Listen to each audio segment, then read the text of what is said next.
Inviting Addison and her parents into the classroom for a meeting after school, I would have sought to open up Addison's virtual school bag by finding information out about her home life, personal strengths, interests, experience, and knowledge in and from the world to integrate inclusive and differentiated pedagogic strategies into everyday learning experiences.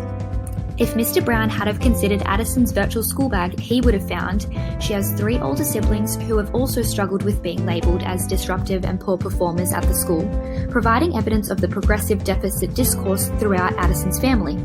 Addison loves space. She reads a variety of fictional and non-fictional books, plays games with her siblings pretending they are astronauts, and dreams of moving to Mars. Addison has highly developed social skills, who loves playing and interacting with the other kids on her street. As a bilingual student, Addison learnt German concurrently to English from her grandparents during childhood and is actively involved in the dancing group at her local German club. In doing so, Mr. Brown would have critically engaged with the professional knowledge domain of the APST, know students and how they learn, by drawing on Addison's strengths and interests.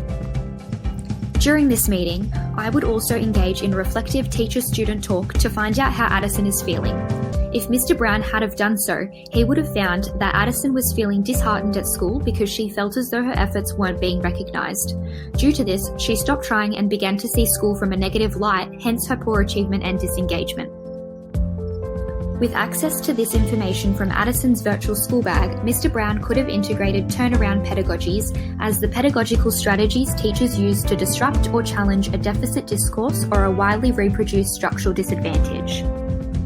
Personally, attaining this information from Addison's virtual school bag, I would ensure feedback is being provided to students as an effective turnaround pedagogy through recognition of student abilities, develop the intercultural understanding general capability allowing students to do show and tell presentations, whereby learners are able to share about their cultural backgrounds with the class.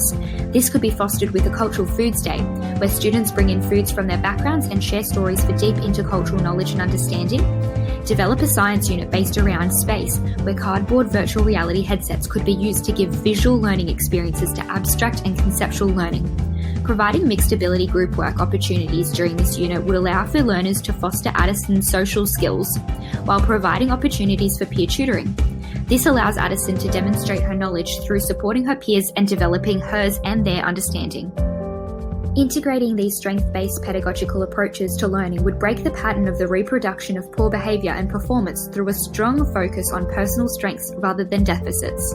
This, in turn, allows Addison to demonstrate her abilities, strengths and interests to the wider school community, breaking the bounds of her deficit discourse.